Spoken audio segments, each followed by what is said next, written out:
बच्चों, welcome to premiere academy. आज हम लोग जो है व्याख्याता का नया जो है कोर्स को स्टार्ट कर रहे हैं। जो व्याख्याता का आपका जो वैकेंसी आने वाला है तो उसके हिसाब से हम लोग कोर्स को डिज़ाइन किए हैं। तो कोर्स को थोड़ा देख लेते हैं कि क्या क्या कोर्स में आने वाला है। मैं अभिषेक मिश्रा आप लोगों को गणित का क्लास लूंगा, गणित का पूरा जानकारी दूंगा। जो जो आने वाला है उसके हिसाब से हम लोग तैयारी करेंगे। ठीक है, देखिए कि पहले हम लोग थोड़ा सा सिलेबस को डिस्कशन कर लेते हैं। ठीक है, पहले हम लोग क्या करते हैं, थोड़ा सिलेबस का डिस्कशन कर लेते हैं। तो देखिए सिलेबस क्या है। सबसे पहले देखिए क्या दिया है, बीज गणित, अनुक्रम और श्रेणी, क्रमचय, संचय। ठीक है, ये आप लोग देखिए बीज गणित जो है 12वीं का भाग है। ठीक है, 12वीं में आपका क्या क्या चीज है बीज गणित में। बीज गणित में अगर आप देखेंगे बीज गणित में क्या क्या चीज है। बीज गणित में हमारा अब अवयु है। बीज गणित में आपका क्या क्या है देख लेते हैं।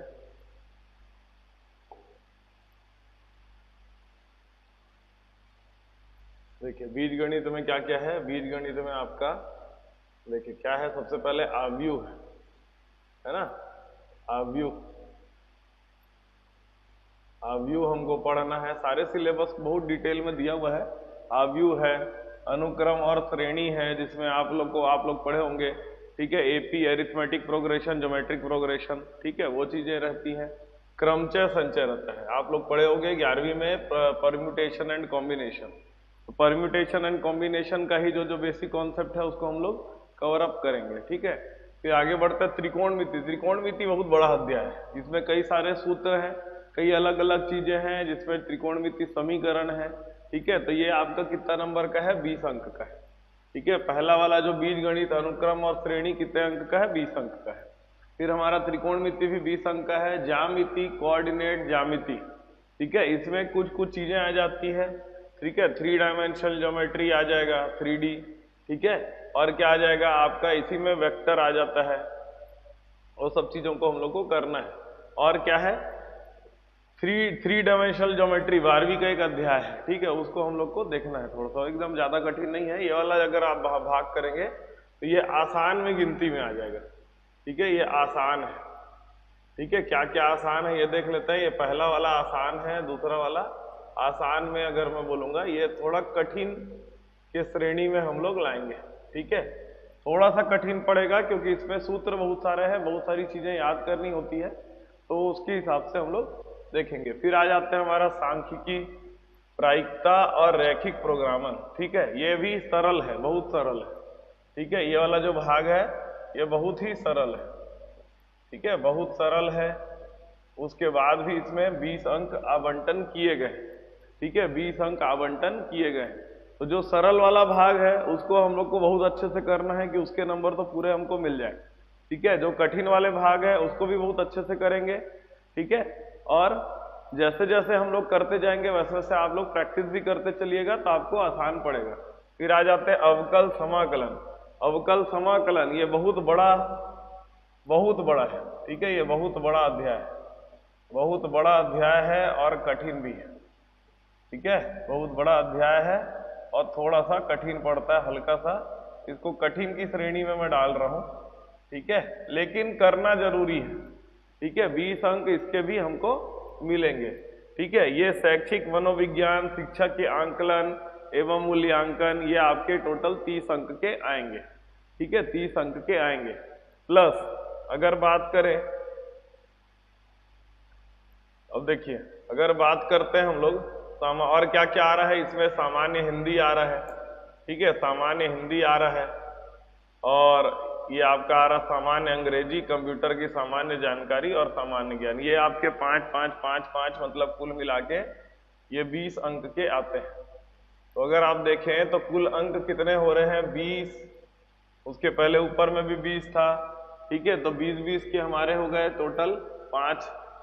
जो है गणित में क्या है, गणित में टोटल 5 अध्याय हैं। ठीक है, गणित में अगर हम लोग देखें तो गणित में हमारे कुल मिला के 5 अध्याय हैं।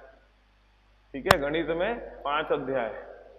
ठीक है, तो गणित आपका कितने नंबर का आएगा, 100 नंबर का आएगा। ठीक है, 100 नंबर का आएगा। बाकी 30 अंक जो है आपका शैक्षिक मनोविज्ञान है, शिक्षा के आंकलन है, मूल्यांकन है, शिक्षा प्रणाली है, तो ये सब चीजें उसमें आएंगी। तो अगर आप प्लान करके पढ़ते हो, ठीक है, प्लान करके पढ़ते हो तो गारंटी आपका रिजल्ट बहुत अच्छा आएगा। प्लान करके कैसे पढ़ना है, पहले प्लान करके इस तरह से पढ़ना है कि जो सरल के उसमें आते हैं, जो सरल की श्रेणी में हम लोग डालेंगे वो बहुत ज्यादा सरल है, उसके क्वेश्चन को बहुत ज्यादा बना लीजिए, उसमें से एक भी नंबर नहीं घटना चाहिए। त्रिकोणमिति और अवकल समाकलन जो है, जो 40 नंबर का है, ठीक है, उसको भी प्लान करके पढ़ेंगे। जैसे आप सरल वाली चीजों को बहुत जल्दी कर लेते हैं तो उसमें आपको टाइम ज्यादा मिलेगा, आपको अलग अलग प्रकार के क्वेश्चन है उसमें देखेंगे, हम लोग धीरे धीरे देखेंगे कि कितने अलग अलग प्रकार के सवाल आ सकते हैं। तो इसमें हम लोग को देखने में ये 5 इकाई दिख रहा है, लेकिन उसमें जो है छोटी छोटी अगर बोलेंगे छोटे छोटे टॉपिक्स बहुत सारे हैं, तो उसके अनुसार आपको प्लान करके पढ़ना है, ठीक है। इसकी क्लास आपकी अलग सी होगी, ये 5 क्लास जो 5 अध्याय है ये मैं खत्म कराऊंगा, ठीक है। सामान्य हिंदी सबकी क्लास आपकी होगी। चलिए आगे बढ़ते हैं। तो हम लोग डिटेल में जाते हैं कि सिलेबस में भाई और क्या क्या चीजें हैं, उसको भी डिटेल में जरा देख लेते हैं। तो सिलेबस की अगर बात करें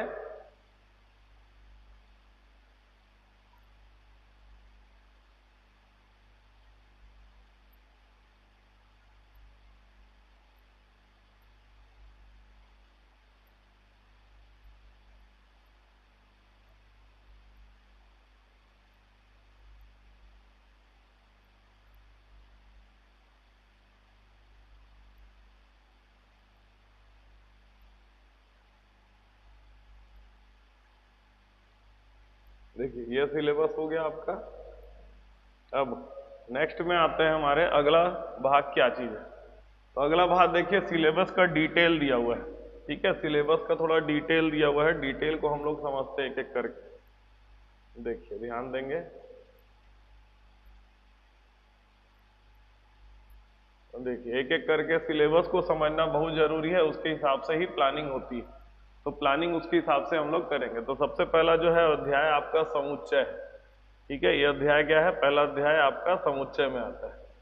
समुच्चय, समुच्चय में समुच्चय के मानक निरूपण, ठीक है, कितने कितने तरीके से समुच्चय का निरूपण हम लोग करते हैं, ठीक है। समुच्चय के प्रकार क्या क्या होते हैं, कितने प्रकार के समुच्चय होते हैं, रिक्त समुच्चय होता है, एकल समुच्चय होता है, ऐसे कई तरह के समुच्चय होते हैं। तो समुच्चय का निरूपण देखेंगे, समुच्चय के प्रकार को देखेंगे। उप समुच्चय, उप समुच्चय क्या होता है, इसमें बहुत ज्यादा बच्चों को कंफ्यूजन आ जाता है और ज्यादातर चांस है उसी टॉपिक से क्वेश्चन आने का, ठीक है। ज्यादातर चांस क्या रहता है, इसी टॉपिक से क्वेश्चन आता है, उप समुच्चय, क्योंकि उनको भी पता है कि यहाँ पर बच्चे गलती कर सकते हैं। तो जो टॉपिक से क्वेश्चन आता है उसके हिसाब से हम लोग को करना है। तो उप समुच्चय बहुत इंपॉर्टेंट टॉपिक हो जाता है। फिर आ जाते हैं उप समुच्चय के प्रगुण। अंतराल, अंतराल मतलब क्या है, अगर उस समुच्चय हम लोग को दिया है तो उसको अंतराल के रूप में कैसे लिखेंगे, समुच्चय को अंतराल के रूप में भी लिखा जा सकता है, तो उसको अंतराल के रूप में कैसे लिखना है, कैसे करना है, वो सब चीजों को हम लोग देखेंगे। तुलनीय समुच्चय, घात समुच्चय, सार्वत्रिक समुच्चय, ठीक है। सार्वत्रिक समुच्चय क्या होता है, वेन आरेख क्या होता है, संक्रिया, बीजगणित के नियम। तो ये हो गया आपका, ये बीज गणित के में ही आ जाएगा, ठीक है। उसके बाद आ जाते हैं संबंध, संबंध एवं फलन, ठीक है। कक्षा 12वीं का दूसरा अध्याय, कक्षा 12वीं का पहला अध्याय है संबंध एवं फलन। संबंध एवं फलन जो है, ये दोनों अध्याय आप देखेंगे तो बहुत ही छोटा अध्याय है, ठीक है, ये ज्यादा बड़ा अध्याय नहीं है। मतलब शुरू का अगर हम बात करें तो पहला 3 अध्याय ये बहुत ही छोटा अध्याय है, तो इसको फटाफट हम लोग सबसे पहले ये छोटा अध्याय को खत्म करेंगे, ठीक है, बहुत जल्दी जल्दी इसको करेंगे, ठीक है। और आप साथ साथ जो है प्रैक्टिस अगर करते चलो तो गारंटी आपका जो है जॉब जो है जॉब वैकेंसी आप इसके एग्जाम को क्रैक कर सकते हो, ठीक है। आप साथ साथ करते चलिए, आपका आराम से निकलेगा एग्जाम, ठीक है। तो ये 3 को हम लोग फटाफट करेंगे। आज हम लोग इसी को चालू करेंगे, समुच्चय को ही चालू करेंगे, तो इसको फटाफट करते चलेंगे। उसके बाद आ जाते हैं हम लोग फलन। तो फलन क्या होता है, फलन हमारा समुच्चय, संबंध और फलन, इसको फटाफट करेंगे, ठीक है, क्योंकि ये तीनों आपस में रिलेटेड चीजें हैं, ठीक है। अब हम लोग आ जाते हैं तीसरा, त्रिकोणमितीय फलन। ये देखिए त्रिकोणमितीय फलन बहुत लंबा है, ठीक है, इसको देख लेते हैं। देखिए त्रिकोणमितीय फलन में क्या क्या आएगा, देखिए ये देखिए चौथा, पांचवा, छठवा, सातवां, आठवां, नौवां, ठीक है, नौवां तक गया है आपका त्रिकोणमिति फलन, ठीक है, 9 तक आपका त्रिकोणमिति फलन गया है, ठीक है। अब देखिए और आगे बढ़े आते हैं, इसको बड़ा कर लेते हैं हम लोग।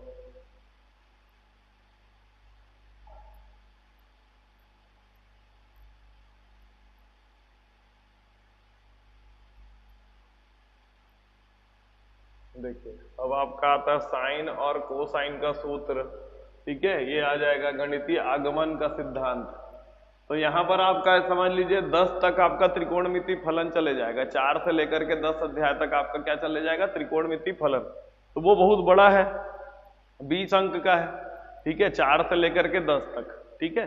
तो हम लोग देखिए प्लान करेंगे तो उसमें आप अगर टाइम ज्यादा लगा दोगे, ठीक है, तो आपका इधर में दिक्कत होगा। तो जो पहले सरल चीजें हैं उसको करिए, फिर उसके बाद धीरे धीरे कठिन वाले में हम लोग जाएंगे, ठीक है। अब आ जाते हैं सम्मिश्र संख्याएं। सम्मिश्र संख्या हमारा क्या होता है, ठीक है, उसको हम लोग देखेंगे। सम्मिश्र संख्या रैखिक असमीकाएं क्या होती हैं। रैखिक असमीकाएं मतलब क्या हो गया, जिसमें आपका इक्वल टू वाला साइन नहीं होता है, ठीक है, इक्वल टू वाला साइन नहीं होता, नॉट इक्वल टू वाला साइन है, उसके इक्वेशन को कैसे बनाते हैं।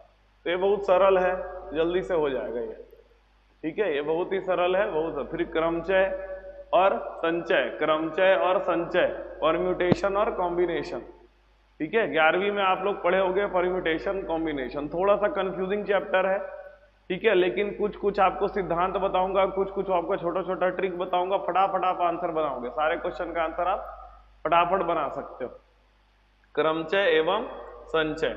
अब आ जाते हैं द्विपद प्रमेय। द्विपद प्रमेय समझ लो 1 या 2 दिन का चीज है, ठीक है, 1 या 2 दिन का चीज है। मतलब उसमें क्या है, एक सूत्र होता है कि हम लोग उसको, उसका एक्सपांशन, उसको जो है बढ़ाते कैसे हैं, ठीक है, तो वो हम लोग देखेंगे। द्विपद प्रमेय, द्विपद प्रमेय। फिर आ जाते हैं अनुक्रम एवं श्रेणी। अनुक्रम और श्रेणी मतलब आपको क्या है, समांतर श्रेणी पढ़ना है और गुणोत्तर श्रेणी पढ़ना है, ठीक है। उसके अलावा जो है और कोई श्रेणी नहीं पढ़ना है, समांतर श्रेणी और गुणोत्तर श्रेणी। समांतर श्रेणी तो 10वीं का पार्ट है, ठीक है, 10वीं के जैसे उसमें क्या होता है कि जो है एनवा टर्म का मान क्या होता है, सूत्र क्या होता है, फिर एनवा टर्म का योग क्या होगा, वो हम लोग का उसका सूत्र होता है, डायरेक्ट सूत्र लगाना होता है, उत्तर आ जाता है। तो ये भी सरल में ही आ जाएंगे। फिर सरल रेखाएं आ जाते हैं। तो सरल रेखा क्या होती है कि अगर आपको कुछ क्या दिया होगा, कुछ निर्देशांक दिया है, तो रेखा का समीकरण कैसे बनाना है, रेखा का समीकरण दिया है तो उसका निर्देशांक कैसे ज्ञात करना है। 2 रेखाएं अगर आपस में जो है टकराएंगी तो जहां पर टकराए हैं उसका जो है बिंदु ज्ञात करना है। ऐसे ऐसे करके छोटी छोटी चीजें, बस आपको क्या है बेसिक पकड़ के चलना है।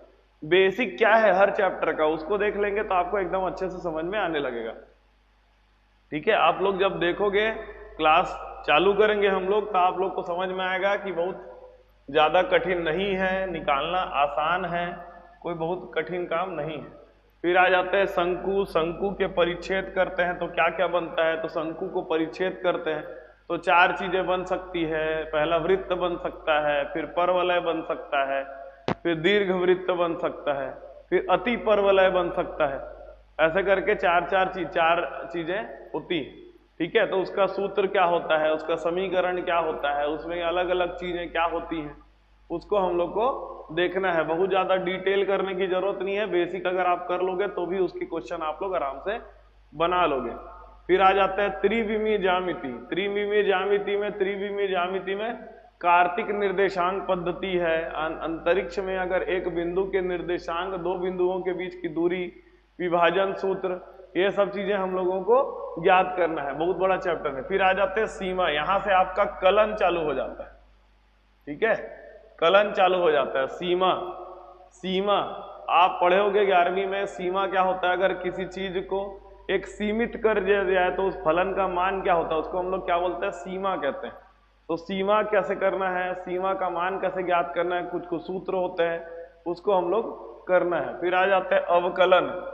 अवकलन और समाकलन, ये 2 बहुत बड़ा अध्याय है, ठीक है। कठिन मैं नहीं बोलूंगा, कठिन कुछ भी नहीं होता, बस क्या है बहुत बड़ा अध्याय है, समय लगेगा, ठीक है। उसमें क्या लगेगा, थोड़ा समय लगेगा। अलग अलग तरह हैं, कई सारे सूत्र हैं, कई अलग अलग प्रकार के क्वेश्चन हो सकते हैं, वो कैसे आएगा क्वेश्चन, हर तरह के क्वेश्चन अगर ये आएगा तो इसको किस तरह से बनाना है, एक एक करके अलग अलग चीजों को हम लोग को देखते जाना है।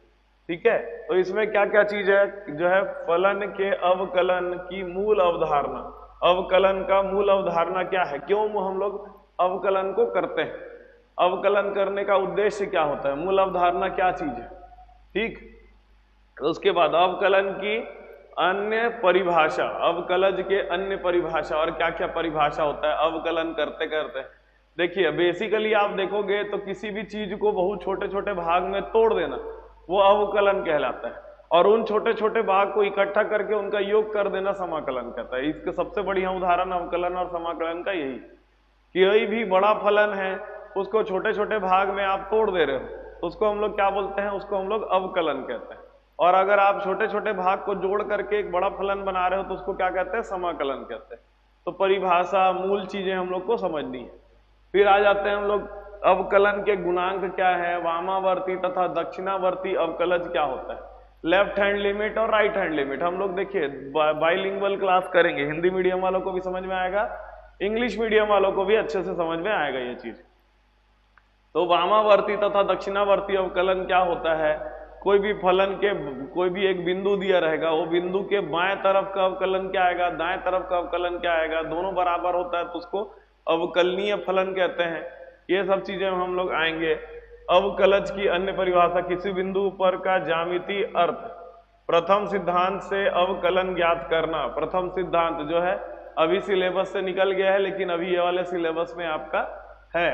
फलनों के अवकलज तत्व का बीज गणित, बीज गणित जैसे अवकलन करेंगे तो बीज गणित मतलब क्या हो गया, दो फलन को योग कैसे करेंगे, अगर योग कर रहे हैं तो योग करने के बाद उसका अवकलन क्या आएगा, घटा रहे हैं तो घटाने के बाद उसका अवकलन क्या आएगा, गुना कर रहे हैं गुना करने के बाद अवकलन क्या आएगा, और भाग कर रहे हैं भाग करने के बाद अवकलन क्या आएगा, उसका घात कर रहे हैं घात करने के बाद अवकलन क्या आएगा।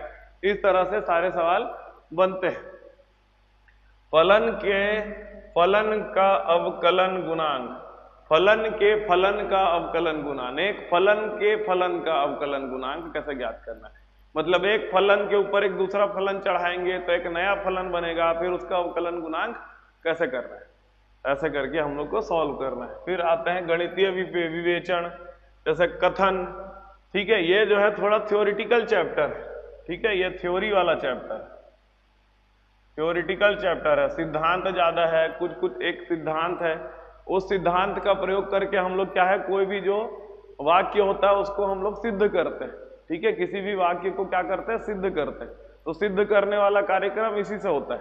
ठीक, अब आते हैं हम लोग गणितीय विवेचन, ये देख लिए। फिर सांख्यिकी आते हैं। सांख्यिकी जो है आपके 11वीं का भाग होता है। सांख्यिकी में अगर मूल अगर बात करें तो माप, परिसर, माध्य विचलन की परिसीमाएं, प्रसरण और मानक विचलन, बारंबारता, बंटनों का विश्लेषण। बारंबारता क्या होती है, उसका आवंटन कैसे करते हैं, वो सब चीजों को हम लोग देखेंगे। बहुत ज्यादा बड़ा नहीं है, छोटा चैप्टर है, ज्यादा टाइम नहीं लगेगा।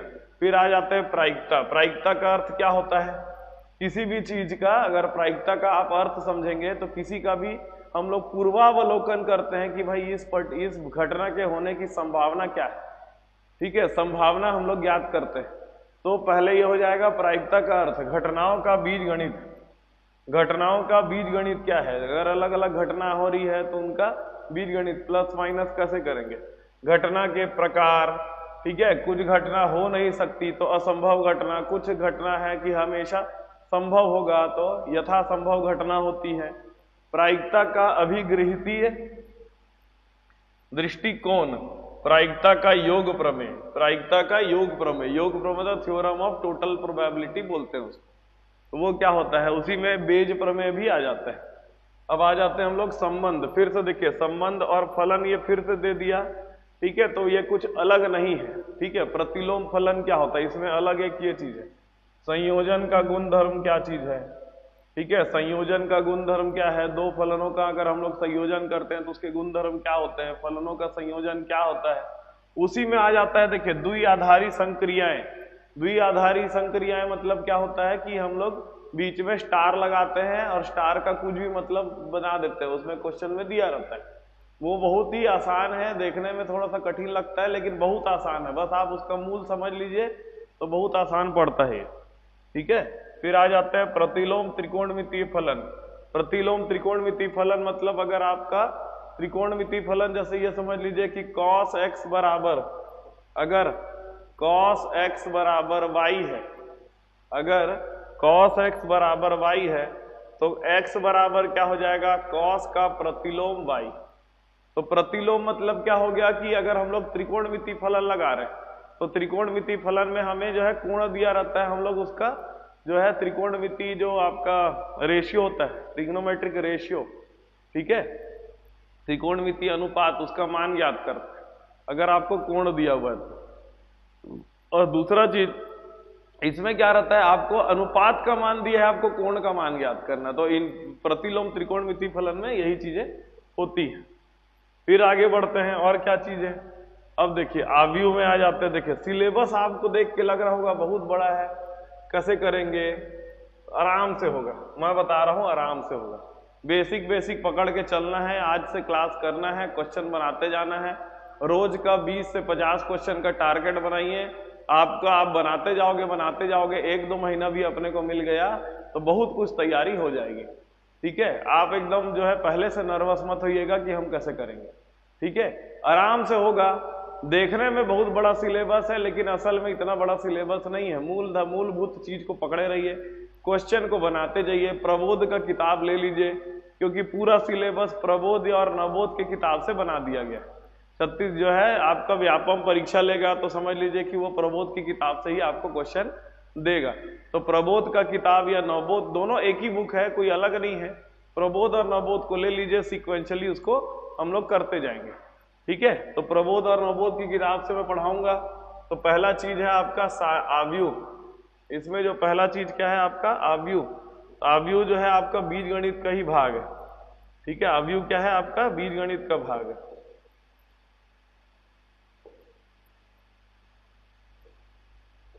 देखिए पहला हो गया आव्यूह।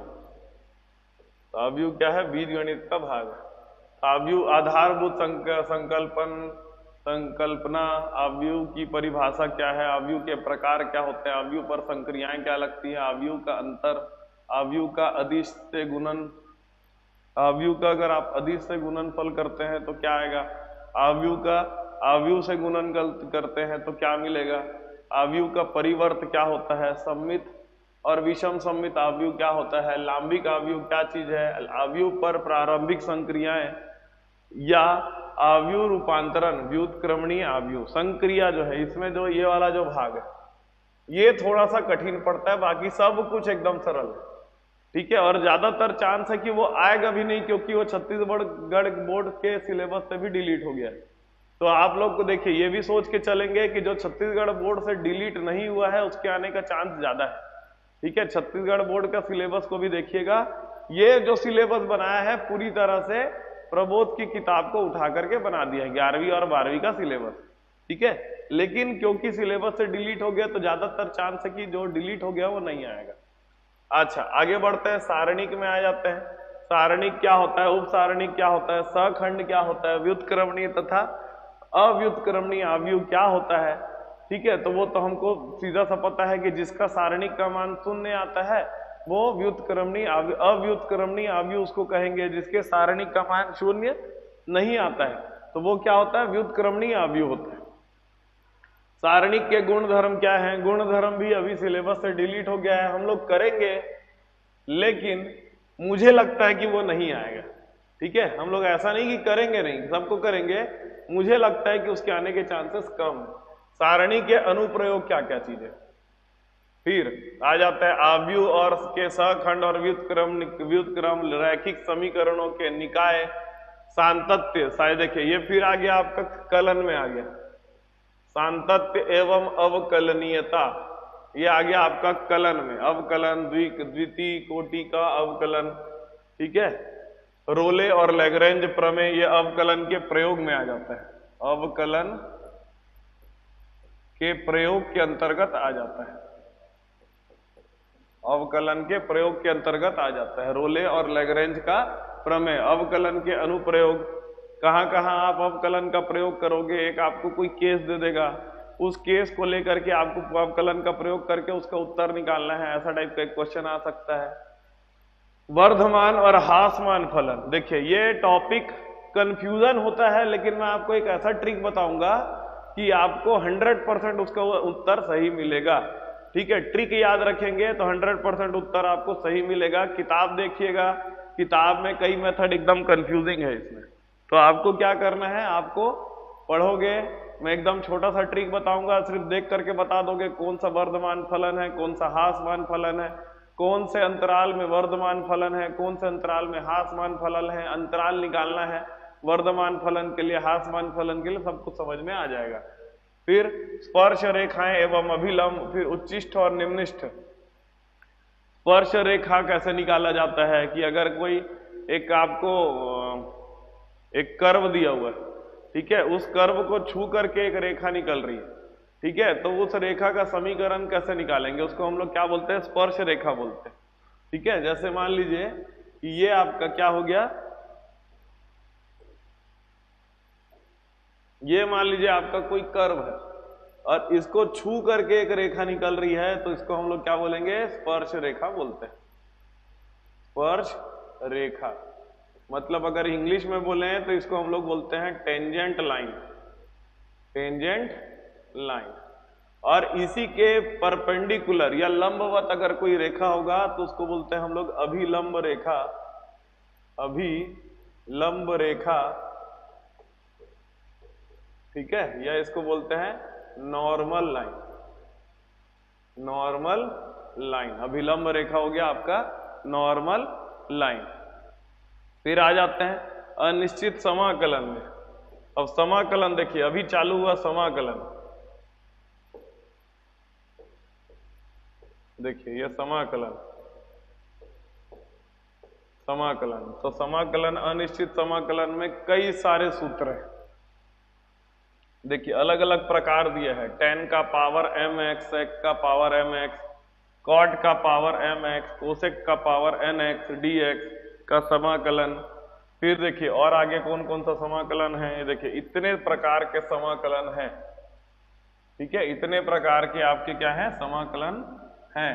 किसका किसका, फलनों का समाकलन। देखिए एक ये वाला इस तरह का फलन रहेगा तो क्या होगा, इस तरह के फलन का समाकलन क्या होगा।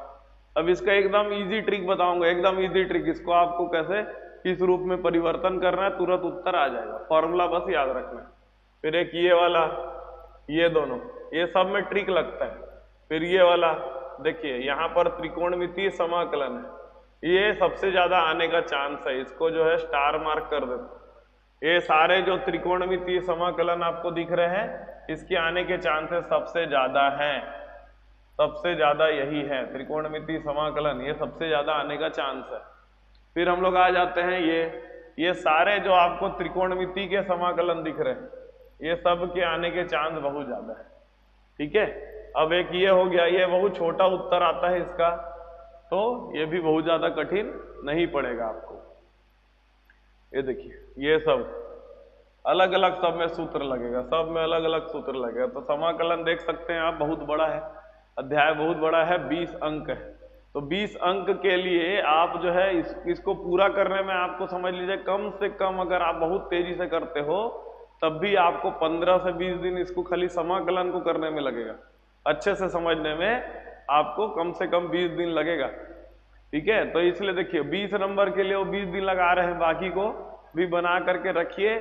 ठीक है, दूसरी चीजें क्लियर हो जाए फिर समाकलन को हम लोग को आखिरी में करना रहेगा।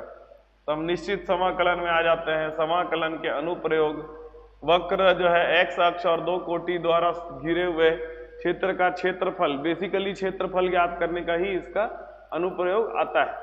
वाई अक्ष और 2 भुजा द्वारा घिरे हुए, यहाँ भुज नहीं है, भुजा आएगा, 2 भुजा द्वारा घिरे हुए क्षेत्र का क्षेत्रफल, एक वक्र तथा एक रेखा से घिरे क्षेत्रफल, है ना, 2 वक्रों से घिरा क्षेत्रफल, 2 वक्रों के बीच का क्षेत्रफल, एक वक्र और अक्ष के बीच का क्षेत्रफल, वक्र और रेखा के बीच का क्षेत्रफल, 2 वक्रों के बीच का क्षेत्रफल, 2 रेखा के बीच का क्षेत्रफल, रेखा और अक्ष के बीच का क्षेत्रफल, ये अलग अलग प्रकार से क्षेत्रफल कैसे ज्ञात करते हैं, सब में जो है बेसिक लॉजिक एक ही बताऊंगा आपको। एक लॉजिक से सारे क्वेश्चन को हम लोग बनाएंगे, एक लॉजिक, ठीक है। तो निश्चित समाकलन हम लोग समाकलन करने के बाद निश्चित समाकलन करेंगे, लेकिन ज्यादा चांस किसका है, निश्चित समाकलन आने का चांस ज्यादा है। निश्चित समाकलन के कुछ गुण धर्म होते हैं, गुण धर्म का प्रयोग करके हम लोग उसको करते हैं और उसका क्षेत्रफल ज्ञात करते हैं, ठीक है। तो क्षेत्रफल ज्ञात करने के लिए हमको निश्चित समाकलन की जरूरत पड़ती है। फिर आ जाते हैं अवकल समीकरण। अवकल समीकरण क्या है, आपको उसमें अवकलन और समाकलन दोनों का हमको प्रयोग करना पड़ता है अवकलन समीकरण ज्ञात करने के लिए। मतलब बेसिकली ये समझ लीजिए कि आपको एक अवकल समीकरण दिया रहेगा और नॉर्मल समीकरण ज्ञात करना है, या नॉर्मल समीकरण दिया है तो उसका अवकल समीकरण क्या होगा वो ज्ञात करना है। तो वैसा वाला क्वेश्चन आता है। फिर आ जाता है सदिश बीजगणित। सदिश बीजगणित में क्या क्या आएगा, सदिशों का योगफल, सदिश क्या होता है, सदिश का योगफल क्या होगा, सदिश के योगफल का गुणधर्म क्या होता है, सदिशों का अंतर क्या होता है, अंतर का गुणधर्म क्या होगा, किसी बिंदु का स्थिति सदिश कैसे ज्ञात करते हैं, अच्छा ठीक है। और सदिश के और उनके स्थिति सदिशों के रूप में प्रदर्शित करना, एक सदिश का घटक दो बिंदुओं को मिलाने वाला सदिश, खंड सूत्र, सदिशों के रैखिक संयोजन, समतलीय सदिश जो एक ही तल में एक ही समतल में रहते हैं उनको समतलीय सदिश बोलते हैं, सदिश के दिक् कोज्याएं और दिक् अनुपात। फिर सदिश का गुणनफल, सदिश का गुणनफल दो तरह का होता है, एक सदिश गुणनफल होता है, एक अदिश गुणनफल होता है। सदिश गुणनफल क्यों किया जाता है, कब किया जाता है, अदिश गुणनफल क्यों किया जाता है, कब किया जाता है। अभी जो है जितने सवाल आ रहे हैं ज्यादातर प्रयोग में आ रहे हैं कि आप उनका प्रयोग कहाँ करेंगे।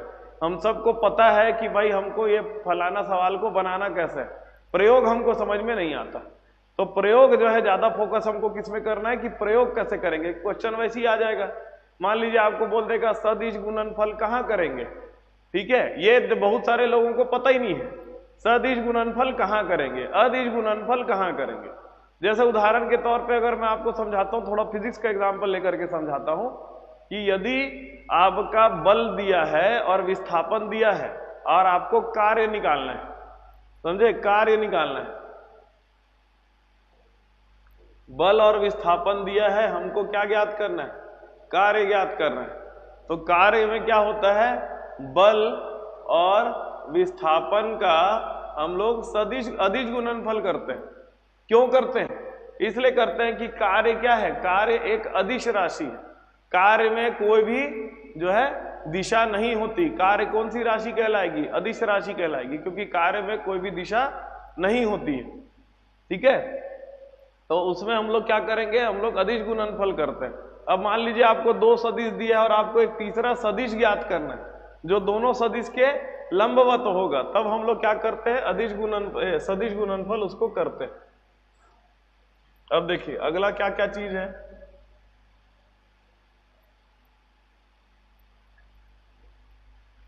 ठीक है। अदिश गुणनफल का ज्यामितीय अर्थ क्या होता है, ठीक है, ये बहुत लोग जानते ही नहीं होंगे। ज्यामितीय अर्थ क्या चीज होता है, एक जैसे मान लीजिए ये सदिश है और इसके नीचे एक और सदिश है, यहां से आप टॉर्च मारोगे तो इस सदिश की परछाई दूसरे वाले सदिश पर पड़ती है, वही होता है क्या, अदिश गुणनफल। एक सदिश की जो परछाई है या बोल सकते हैं प्रतिबिंब दूसरे सदिश पे पड़ेगा तो कितना बड़ा बनेगा, उसको हम लोग क्या बोलते हैं, सदिश गुणनफल कहते हैं, ठीक है, सॉरी अदिश गुणनफल कहते हैं। सदिश गुणनफल में एक सदिश और दूसरे सदिश दोनों के लंबवत सदिश हमें प्राप्त होती है।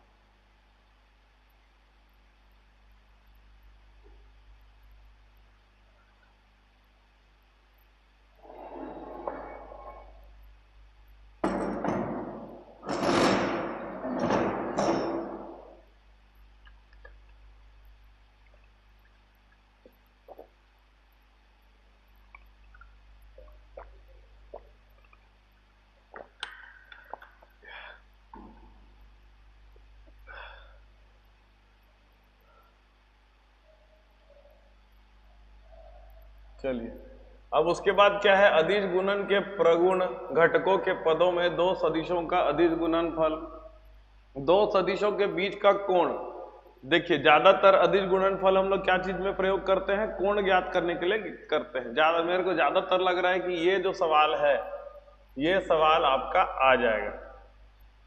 कौन सा सवाल? दो सदिशों के बीच का कोण।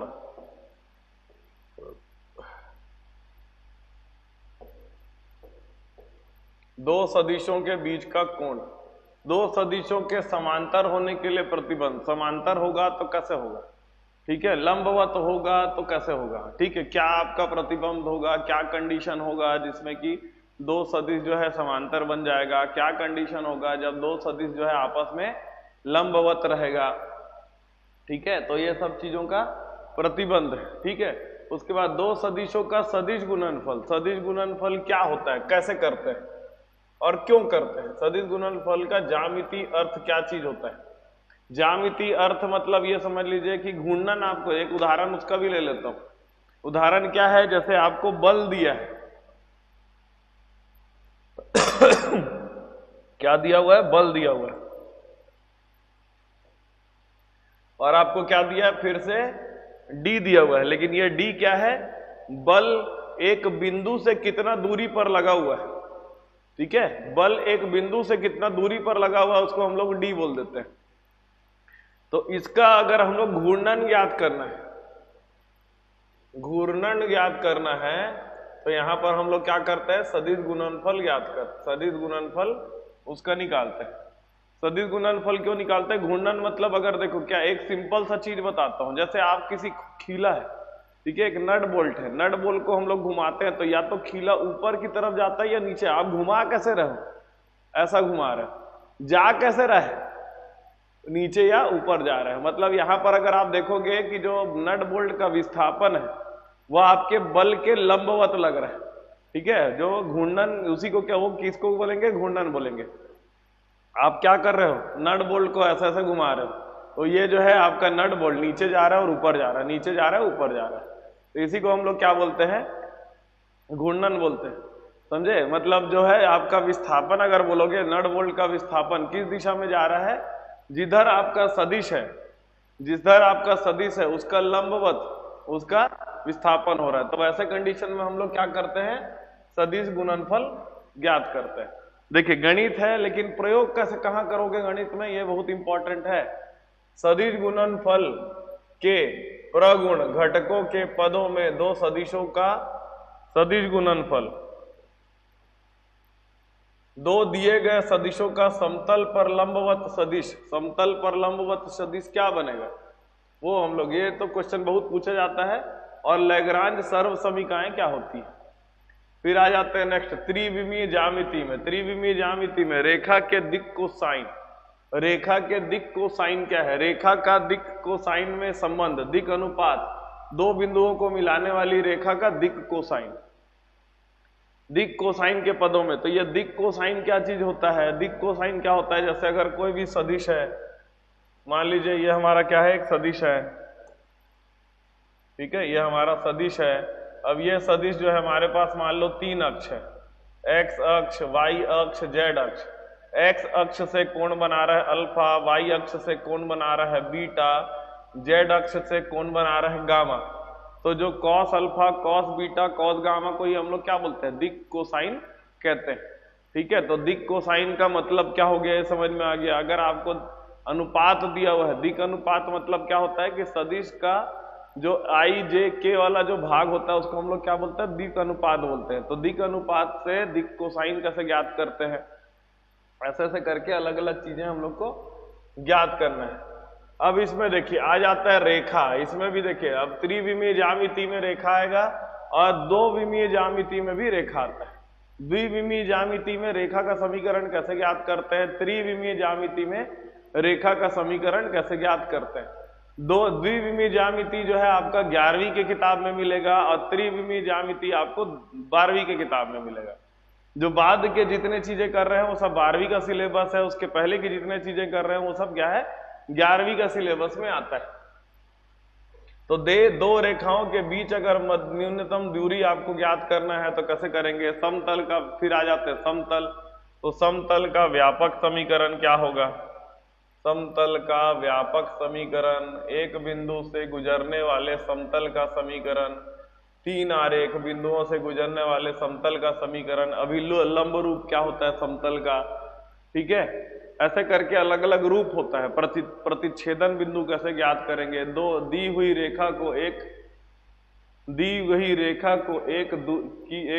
दिए हुए समतल पर होने की शर्त, अगर रेखा आपका दिया है तो समतल में होगा, उसका क्या शर्त होगा, 2 रेखाओं के सहतलीय होने का शर्त। फिर आते हैं रैखिक प्रोग्रामिंग, बहुत छोटा चैप्टर है, ठीक है। इसमें क्या होता है, हमको जो है ग्राफ बनाना पड़ता है, ग्राफ बना के बिंदु ज्ञात करते हैं, फिर हम लोग ज्ञात करते हैं कि कब उसका मान न्यूनतम आएगा, कब उसका मान अधिकतम आएगा। फिर लास्ट में आ जाता है प्रायिकता। तो ये आपका सिलेबस हो गया, ठीक है। उसके आगे का सिलेबस देखिए, शिक्षण छात्र ये सब सिलेबस मैं डिस्कस नहीं कर रहा, ठीक है। ये आपको कोई दूसरे टीचर पढ़ाएंगे, मैं आपको सिर्फ मैथ पढ़ाऊंगा, ठीक है, गणित। तो गणित की चीजें हम लोग क्लियर कर लिए हैं। तो गणित में हम लोग जो पहला अध्याय चालू करने वाले हैं वो क्या है हमारा, वो हमारा है समुच्चय चालू करेंगे। समुच्चय के बाद देखिए 11वीं 12वीं का दोनों को अलग अलग नहीं बताऊंगा मैं, ठीक है। 11वीं का समुच्चय, उसके बाद 11वीं का फलन और 11वीं का संबंध, उसको फिर रिलेट करूंगा 12वीं के समुच्चय। 12वीं में समुच्चय नहीं है, 12वीं में सिर्फ आपका जो है संबंध एवं फलन है। तो हम लोग उसी को आगे बढ़ाते जाएंगे, आपको मैं बताते जाऊंगा कि कौन सा 11वीं भाग है, कौन सा 12वीं भाग है, ताकि आप समझ पाओ कि कौन सा आपको कौन सी किताब में देखना है, ठीक है। बस शर्त यह है कि आपको देखिए मैथ्स है, मैथ्स ऐसी चीज है कि आप सिर्फ थ्योरी पढ़ करके तो आपके नंबर नहीं आ सकते। मैथ्स उन्हीं के अच्छे नंबर आते हैं जो खुद उसको बनाते हैं। मैं आपको क्या कर सकता हूं, गाइड कर सकता हूं, ये फलाना क्वेश्चन कैसे बनाना है, ये फलाना क्वेश्चन कैसे बनाना है, याद आपको स्वयं करना है, ठीक है। आप क्या करिए, पर डे 10-20 क्वेश्चन का टारगेट बनाइए, कॉपी बनाइए एक, जिसमें डेट लिखिए, पर डे 20 क्वेश्चन बनाइए। क्यों नहीं निकलेगा एग्जाम, ठीक है। एग्जाम निकालना बहुत बड़ी चीज नहीं होती है, ठीक है। आपको बस करना है डेली का प्रैक्टिस, ठीक है। डेली आप प्रैक्टिस करते चलिए, जितना हो जाए। अब देखिए, अब कई लोगों को यह भी लगता है कि भाई 2 महीना 3 महीना बचा है, कितना ही कर लेंगे हम लोग। तो भाई वो 2 महीना 3 महीना में ही मान लो आप इतना कर लो कि भाई आपके अंक ठीक ठाक आ गए, आपके एग्जाम निकल गए, तो क्या दिक्कत है, प्रयास करने में क्या दिक्कत है, ठीक है। जो बाकी लोग होंगे हो सकता है वो आपसे कम प्रयास कर रहे हैं, आपके प्रयास इतने होंगे, भले आप पूरा सिलेबस ना कर पाओ, लेकिन इतना कर लो कि भाई आपका वो एग्जाम निकल जाए, तो क्या दिक्कत है उसमें, ठीक है। इसलिए वो सोचना ही नहीं है अपने को कि भाई हमारा 3 महीने में सिलेबस होगा कि नहीं होगा। मेरा सिलेबस हो जाएगा, आप लोग प्रैक्टिस कर पाओगे कि नहीं कर पाओगे वो आप लोग के ऊपर है। मैं अपना सिलेबस कंप्लीट करा दूंगा। बस आपको करना क्या है कि देखिए सारे क्वेश्चन, क्योंकि टाइम कम है तो सारे क्वेश्चन हम लोग यहां पर नहीं बना पाएंगे। मैं आपको बता दूंगा कि ये वाले क्वेश्चन को ऐसे बनाना है, ये वाले क्वेश्चन को ऐसे बनाना है। आपको प्रैक्टिस करके उसको बुद्धि में बैठाना है कि ये वाले क्वेश्चन को कैसे बनाना है।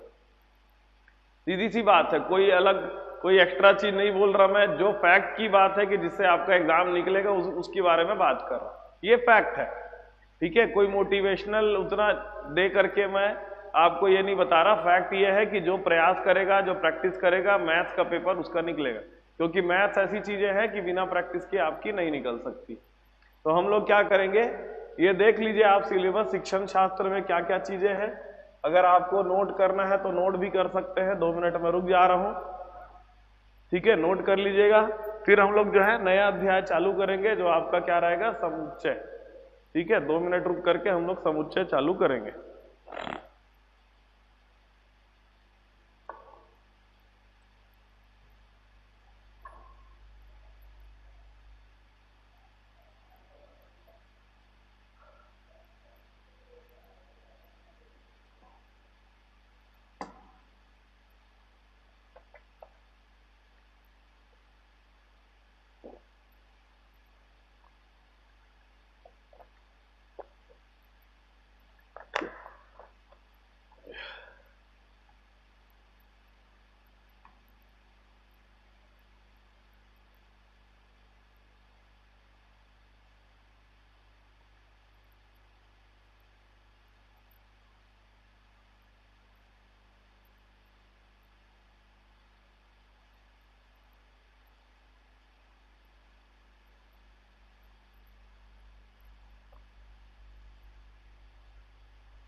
चलिए आगे बढ़ते हैं हम लोग।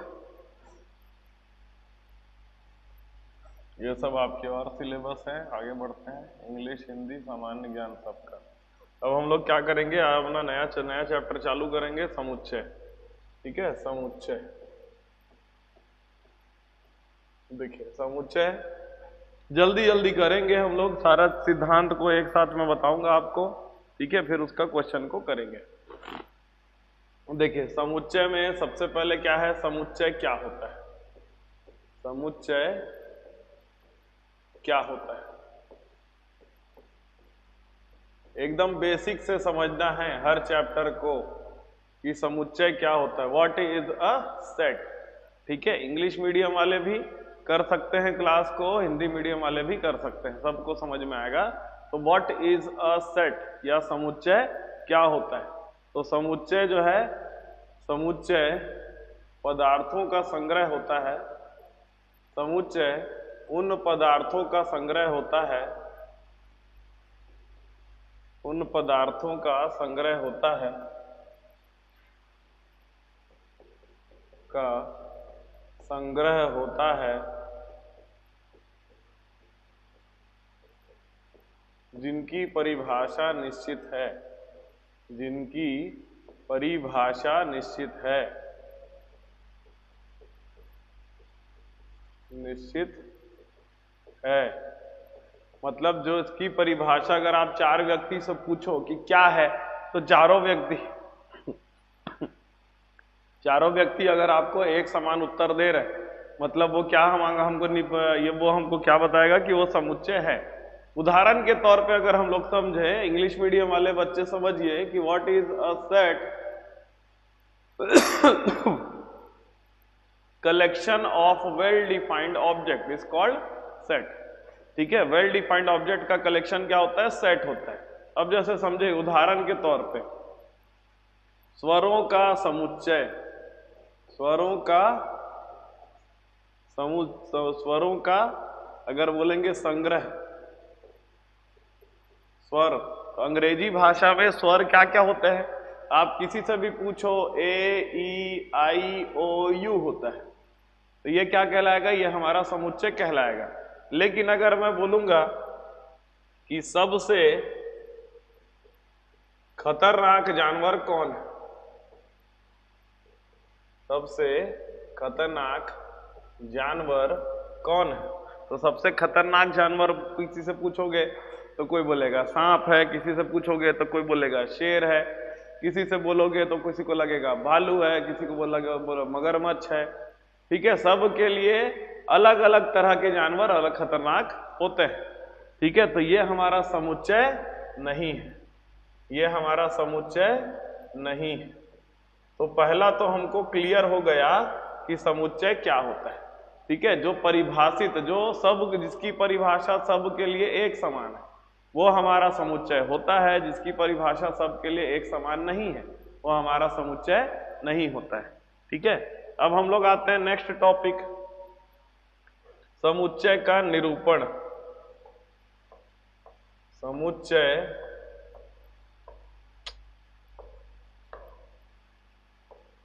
का निरूपण, समुच्चय का निरूपण कर रहे हैं। निरूपण मतलब समुच्चय को हम लोग दर्शा कैसे सकते हैं, समुच्चय को दर्शाने का जो है तरीका बेसिकली तो दो ही माना जाता है, लेकिन और भी दूसरे दूसरे तरीके से भी हम लोग उसको दर्शा सकते हैं। तो पहला वाला जो होता है जिसको हम लोग बोलते हैं रोस्टर रूप, तो पहला रूप होता है समुच्चय को दर्शाने का, इसको हम लोग बोलते हैं रोस्टर रूप। तो रोस्टर रूप में क्या करते हैं, हम लोग समुच्चय को कोष्ठक में लिखते हैं। हम लोग क्या करते हैं, समुच्चय को क्या लिखेंगे, कोष्ठक में लिखेंगे। समुच्चय को कोष्ठक में लिखते हैं, देखिए ऐसा कोष्ठक बना देते हैं। समुच्चय को अगर कोष्ठक के बीच में लिखा जाए तो उसको हम लोग कहते हैं रोस्टर निर्माण रूप। समुच्चय को कोष्ठक में, कोष्ठक के बीच, समुच्चय के जितने भी अवयव होंगे उनको कोष्ठक के बीच में लिखा जाता है, लिखा जाता है, सारे अवयवों को लिखा जाता है। उदाहरण समझ लेंगे, ठीक है, 2 मिनट रुक जाइए। फिर उसका दूसरा होता है जिसको बोलते हैं समुच्चय निर्माण रूप। समुच्चय निर्माण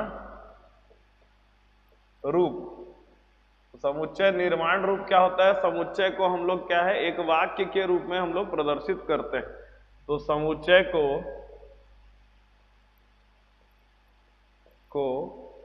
एक वाक्य के रूप में, वाक्य के रूप में प्रदर्शित करते हैं।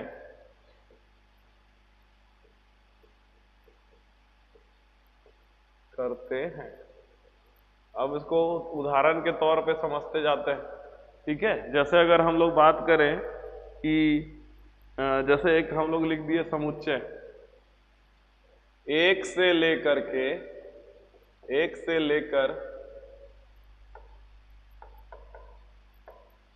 10 तक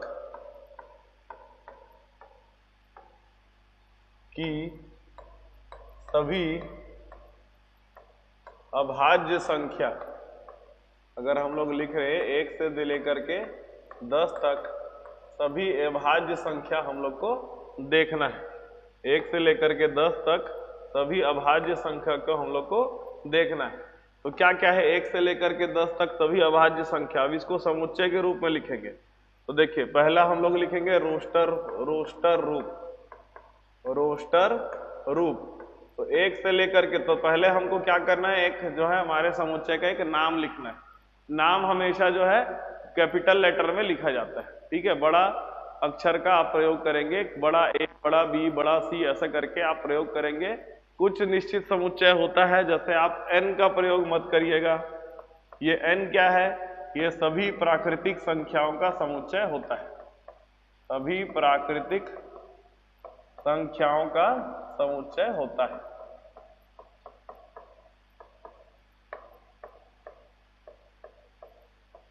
ठीक है।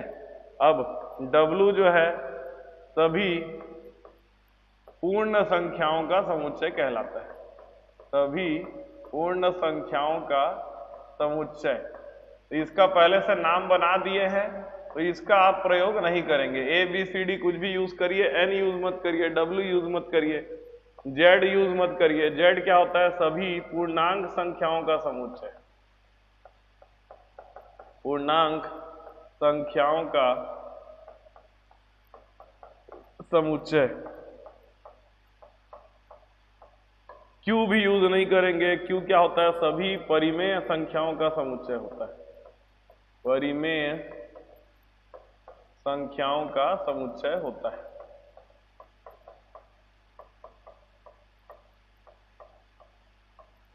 ठीक। Q भी यूज नहीं कर सकते, R भी यूज नहीं कर सकते। R क्या होता है, R हमारा होता है सभी वास्तविक संख्याओं का समुच्चय। तो सभी वास्तविक संख्याओं का समुच्चय, वास्तविक संख्याओं का समुच्चय। ठीक, ये हो गया। तो ये सब एक जो है इसका प्रयोग नहीं करना है। तो हम लोग को ये समुच्चय लिखना है 1 से लेकर के 10 तक सभी अभाज्य संख्या। तो क्या क्या अभाज्य संख्या होता है, 2 एक अभाज्य संख्या है, 3 अभाज्य संख्या है, 5 अभाज्य संख्या है, 7 अभाज्य संख्या है, 8 9 10 नहीं है, एक भी अभाज्य संख्या नहीं है। समझे। तो ये हमारा क्या आ जाएगा, A बराबर कोष्ठक, कौन सा कोष्ठक, ये वाला कोष्ठक लेना है। करली ब्रैकेट बोलते हैं इसको हिंदी इंग्लिश में। तो करली ब्रैकेट को यूज करके आपको क्या करना है, जितने भी अवयव आएंगे उसको उसके बीच में लिख देना है। तो ये हमारा क्या कहलाएगा, रोस्टर रूप कहलाएगा। फिर समुच्चय निर्माण रूप कैसे लिखना है, समुच्चय निर्माण रूप। तो समुच्चय निर्माण रूप में क्या आएगा, इसको ऐसे लिखेंगे a बराबर, फिर जो है कोष्ठक लिखेंगे x, फिर डबल डॉट लगाएंगे। डबल डॉट का मतलब होता है इस तरह से, इस तरह से कि x 1 से लेकर के 1 से 10 तक अभाज्य संख्या है, अभाज्य संख्या है।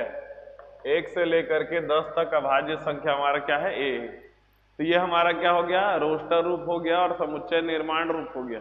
अब इसमें क्वेश्चन कैसे आता है, क्वेश्चन ये आएगा कि रोस्टर रूप दिया है समुच्चय निर्माण रूप लिखिए, या समुच्चय निर्माण रूप दिया है रोस्टर रूप लिखिए। तो एक दो सवाल इसका देख लेते हैं। देखिए मैं आपको रोस्टर रूप बताऊंगा, फिर हम लोग क्या करेंगे, उसको समुच्चय निर्माण रूप में लिखेंगे।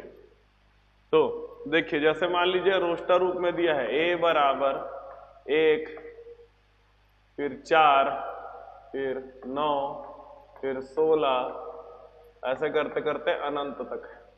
ठीक है, तो आपको क्या करना है, इसमें पैटर्न देखना है कि पैटर्न क्या बन रहा है। ठीक है, बार बार देखिए, समुच्चय को देखिए, पैटर्न समझ में आएगा, अपने आप समझ में आएगा। तो अगर आप देखेंगे ध्यान से तो a बराबर 1 जो है वो 1 का घात 2 है, 4 जो है वो 2 का घात 2 है, 9 जो है वो 3 का घात 2 है, 16 जो है वो 4 का घात 2 है, इसी तरह से बढ़ रहा है। ठीक है, तो इसको देखिए कैसे लिखेंगे, a बराबर x, इस तरह से कि x बराबर जो है छोटा n का घात 2 है, और छोटा n क्या है, सारी प्राकृतिक संख्या है। तो ये मतलब क्या है कि इसका मतलब है छोटा n सभी प्राकृतिक संख्या n मतलब क्या होता है, प्राकृतिक संख्या, प्राकृतिक संख्या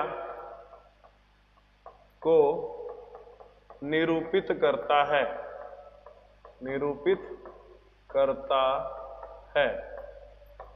ठीक है, तो ये क्या करता है, ये जो सिंबल दिया हुआ ना एप्सिलॉन टाइप का ऐसा बना हुआ है ई जैसा, तो वो बता रहा है कि जो n है वो किसका भाग है, छोटा n किसका भाग है, बड़ा n का भाग है। बड़ा n क्या चीज है, सारी प्राकृतिक संख्या है। ठीक है, उसी तरह से और उदाहरण अगर देख लें, b बराबर 2, फिर 4, फिर 8, फिर 16, ऐसे करते बढ़ते जा रहे हैं। ठीक है, 2, 8, 2, 4, 8, 16। तो इसको ध्यान से देखोगे तो b बराबर क्या है, 2 का घात 1, 2 का घात 2, 2 का घात 3, 2 का घात 4, इस तरह से बढ़ते जा रहा है। तो इसका अगर हम लोग समुच्चय निर्माण रूप लिखेंगे तो b बराबर क्या हो जाएगा, b बराबर x, इस तरह से कि x बराबर क्या है, 2 का घात n है, और n क्या है, सभी वास्तविक संख्या का अवयव है। n क्या है, सभी वास्तविक संख्या का अवयव है। क्लियर है, इसी तरीके से आपको बनाना है। ठीक है, और एक उदाहरण ले लेते हैं, अंतिम उदाहरण इसी का, c बराबर देखिए अभी तक हम लोग क्या है, अपरिमित समुच्चय की बात कर रहे हैं। अभी हम लोग क्या कर रहे हैं, अपरिमित समुच्चय की बात कर रहे हैं। ठीक है, अब जो है परिमित समुच्चय की बात करेंगे। परिमित समुच्चय का उत्तर क्या आएगा उसको भी हम लोग देखेंगे। देखिए परिमित समुच्चय में जैसे मान लीजिए ये लिख दिया मैं, c बराबर 5, फिर 25, फिर 125 और 625। ठीक है, तो यहाँ पर जितने अवयव हैं वो गिनती के हैं। ठीक है, अवयव क्या है, गिनती के हैं। तो गिनती के अवयव है मतलब उसको क्या बोलेंगे, परिमित समुच्चय है, जिनके अवयवों की गिनती आप कर सकते हो, तो उसको हम लोग क्या बोलते हैं, परिमित समुच्चय बोलते हैं। अगर कुल अवयव गिने जा सकते हैं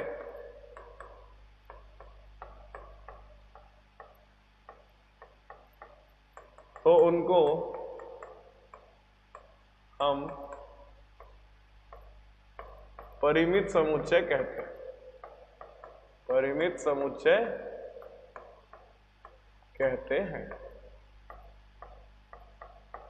परिमित समुच्चय। तो यहां पर हम लोग की गिनती है, ठीक है, तो गिनती है तो आपको कुछ कुछ उसमें लिखना पड़ेगा। तो देखिए सी का अगर पैटर्न देखें तो सी बराबर क्या क्या आएगा, सी का पैटर्न, तो सी बराबर ये 5 का घात 1 है, फिर 5 का घात 2 है, फिर 5 का घात 3 है और 5 का घात 4 है। तो इसको कैसे लिखेंगे, सी बराबर x, इस तरह से कि x बराबर क्या है 5 का घात n है, और n का मान कहां से कहां तक है, 1 से लेकर के 4 तक है। देखिए x का मान क्या है 1 से लेकर के 4 तक, एक भी ले सकते हैं, 4 भी ले सकते हैं, और n क्या ले रहे हैं हम लोग, वास्तविक संख्या ले रहे हैं, क्योंकि 1 से 4 तक अगर आप देखोगे तो प्राकृतिक संख्या 4 ही है, वास्तविक संख्या कितने सारे होंगे, बहुत सारे वास्तविक संख्या होंगे। परिमेय संख्या कितने हो सकते हैं, कई सारी परिमेय संख्या हो सकते हैं, इसलिए हमको ये लिखना जरूरी है कि n क्या है, एक वास्तविक संख्या है।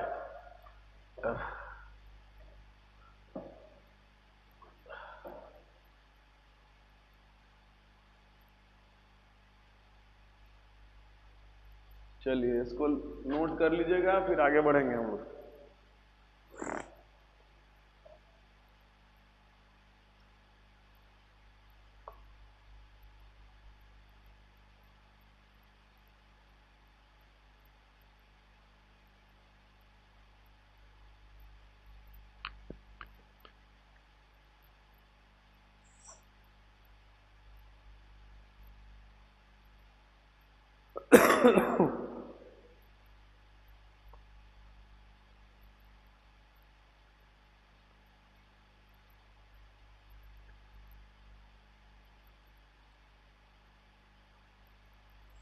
चलिए आगे बढ़ते हैं।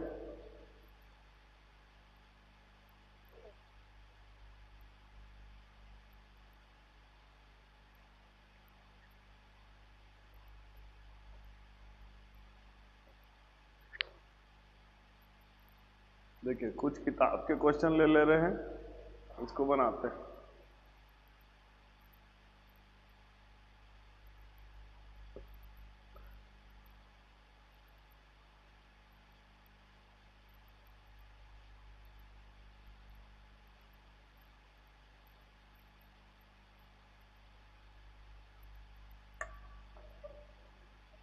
देखिए क्या दिया है, ठीक है, एक क्वेश्चन ले रहे हैं, समीकरण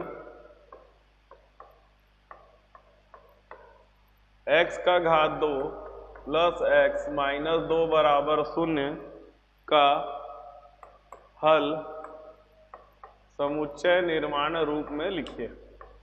समुच्चय निर्माण रूप में, सॉरी समुच्चय निर्माण रूप नहीं लिखा है, रोस्टर रूप में लिखिए, रोस्टर रूप में लिखिए।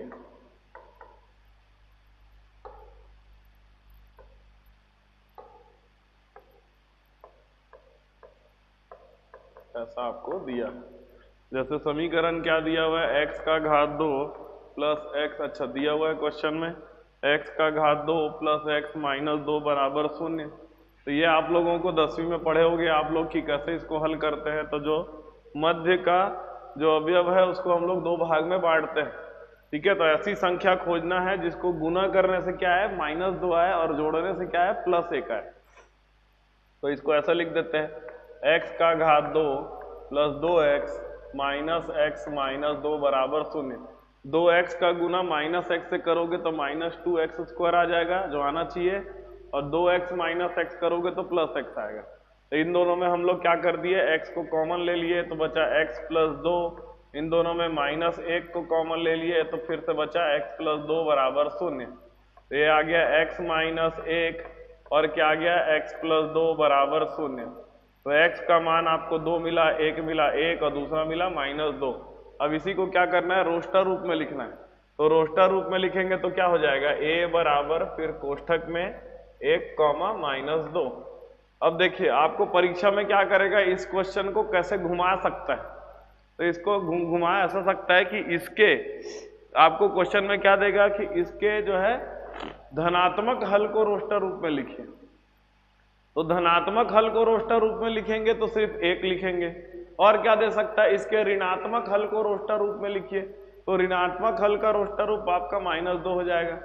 ठीक है, इसके हल को रोस्टर रूप में लिखिए जिसका जो कि 2 से लेकर के 5 के बीच में है। ऐसा आपको क्वेश्चन दे दें कि इसका हल जो 2 से 5 के बीच में आ रहा है तो उसको रोस्टर रूप में लिखिए। तो 2 से 5 के बीच में तो कोई हल नहीं आया, तो उस कंडीशन पे a बराबर क्या हो जाएगा, कुछ नहीं, उसके अंदर में कुछ नहीं आएगा। इसी को क्या बोलेंगे, रिक्त समुच्चय कहेंगे। क्या कहेंगे, रिक्त समुच्चय कहेंगे, ऐसा। ठीक है, इसी को क्या कहेंगे, रिक्त समुच्चय कहेंगे। तो ऐसे करके आपको अलग अलग तरह के क्वेश्चन इसमें दिए जा सकते हैं। एक आपको रोस्टर रूप में करना है, एक रोस्टर निर्माण रूप में करना है, ऐसे करके आपको क्वेश्चन दिया जा सकता है। ठीक है, अब हम लोग आ जाते हैं नेक्स्ट, एक और क्वेश्चन को करते हैं, फिर ध्यान दीजिएगा। देखिए अब क्या है, अब हम लोग एक क्वेश्चन करेंगे जिसमें आपको समुच्चय निर्माण रूप दिया है और उसको रोस्टर रूप में लिखना है। तो देखिए क्वेश्चन क्या दिया है, क्वेश्चन समझिएगा ध्यान से कि समुच्चय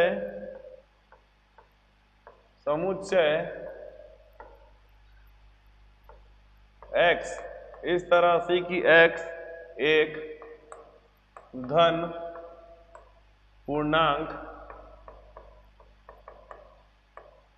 पूर्णांक है और x का घात 2 जो है 40 से कम है। ठीक है, इसका रोस्टर रूप लिखना है, इसका रोस्टर रूप लिखिए, ऐसा क्वेश्चन आपको दे रहा है। इसका हमें क्या करना है, एक रोस्टर रूप लिखना है। तो रोस्टर रूप कैसे लिखेंगे, देखिए ध्यान देंगे, क्वेश्चन में क्या बोल रहा है, x एक धन पूर्णांक है। धन पूर्णांक मतलब आपको सिर्फ प्लस वाले नंबर को लेना है और ऐसा लेना है कि x का घात 2 40 से कम है। तो देखिए धन पूर्णांक मतलब 1 से चालू करेंगे, तो 1 का घात 2 40 से कम होता है तो 1 आ जाएगा, 2 का घात 40 से कम होता है 2 आ जाएगा, 3 आ जाएगा, 4 आ जाएगा, 5 भी आ जाएगा, 6 भी आ जाएगा, लेकिन 7 नहीं आएगा, क्योंकि 7 का घात 2 करोगे तो क्या आ जाएगा, 40 से ज्यादा आ जाएगा। तो इसमें कौन कौन से अवयव आएंगे, 1 से लेकर के 6 तक सारे अवयव आएंगे। क्लियर है, 1 से लेकर के 6 तक सारे अवयव आएंगे। तो बोलेगा कि भाई ये परिमित समुच्चय है क्या, तो ये परिमित समुच्चय है। लेकिन अगर आपको ये स्टेटमेंट नहीं लिखा रहता, ठीक है, एक धन पूर्णांक है, सिर्फ आपको ऐसा लिखा रहता, ये कैसा समुच्चय मिला मुझे, परिमित समुच्चय मिला। इस तरह से आपको बनाना है कि एक क्वेश्चन में और कितने क्वेश्चन बन सकते हैं। तो ये क्या हो गया, आपको परिमित समुच्चय मिला, इसकी गिनती आप कर सकते हो। लेकिन अगर आपको क्वेश्चन ऐसा दिया रहता, x का घात 2 जो है 40 से कम है, बस इतना आपको लिखा रहता, x का घात 2 40 से कम है, तो क्या क्या आता है इसमें, तो अगर आप बोलोगे तो क्या आएगा इसमें, ये आ जाएगा, देखिए आपका आ जाएगा -6 -5 -4 -3 -2 -1 फिर 0 फिर 1 2 3 4 5 6, समझे। तो ये आपका यहाँ पर अभी भी, लेकिन देखिए ये क्वेश्चन, ये आंसर आपका पूरा सही नहीं है, क्योंकि x का घात 2 बराबर 40 है और पूर्णांक संख्या है, ये भी नहीं दिया है।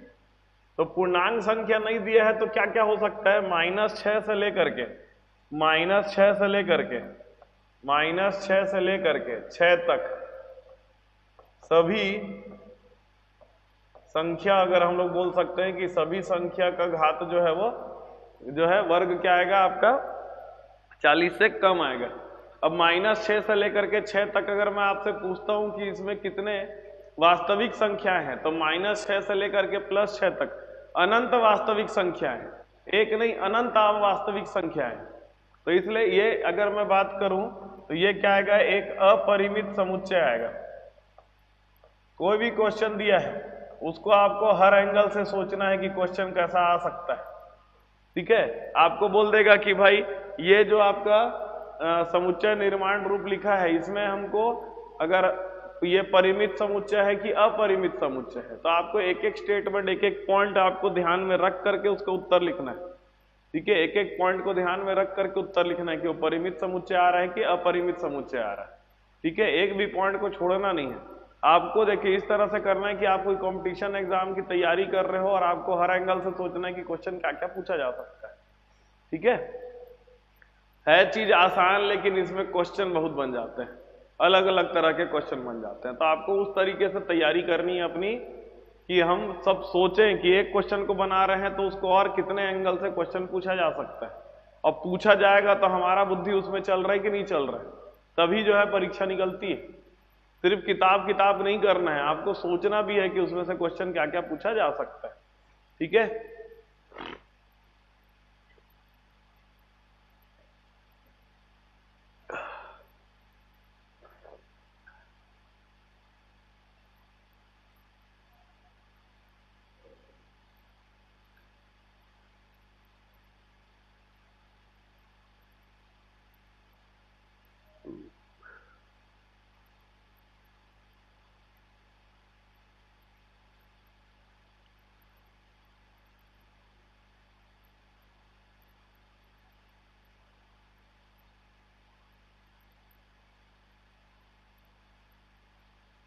तो देखिए लास्ट क्वेश्चन आज करते हैं, फिर आज की क्लास को हम लोग खत्म करेंगे।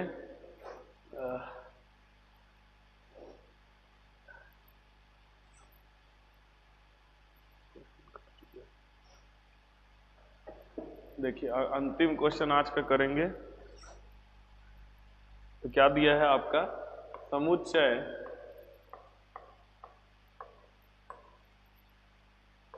एक बटा दो, फिर 2/3, 3/4, 4/5, 5/6, 6/7 ऐसा दिया है को समुच्चय निर्माण रूप में व्यक्त कीजिए। पैटर्न देखना है, समुच्चय निर्माण रूप में जब व्यक्त करना है तो पैटर्न देखना है। ऊपर की जो संख्या है उससे एक ज्यादा नीचे है, अगर मैं ऊपर वाली संख्या को n ले लूं तो नीचे वाला संख्या कितना होगा, n से एक ज्यादा। ठीक है, तो हम लोग क्या लिखेंगे, a बराबर, ये मान लीजिए समुच्चय a है तो a बराबर x, इस तरह से कि x बराबर n/n+1 है। n एक प्राकृतिक संख्या है और n का मान 1 से लेकर के 6 तक है। खत्म, एकदम आसान है। ठीक है, n का मान 1 से लेकर के 6 तक है। फिर पूछ देगा ये परिमित समुच्चय है कि अपरिमित समुच्चय है, गिनती कर सकते हैं तो मतलब परिमित समुच्चय। ठीक है, इस तरह से आपको क्वेश्चन को बनाना है। तो आज की क्लास हम लोग यहीं खत्म करेंगे। ठीक है, आप लोग कैसा लगा बताइएगा, कमेंट करके बताइएगा और लाइक शेयर करिएगा। ठीक, थैंक यू। डियर व्यूअर्स, अपने एग्जाम की तैयारी को और बेहतर करने के लिए हमारे चैनल को लाइक, शेयर और सब्सक्राइब करना न भूलें।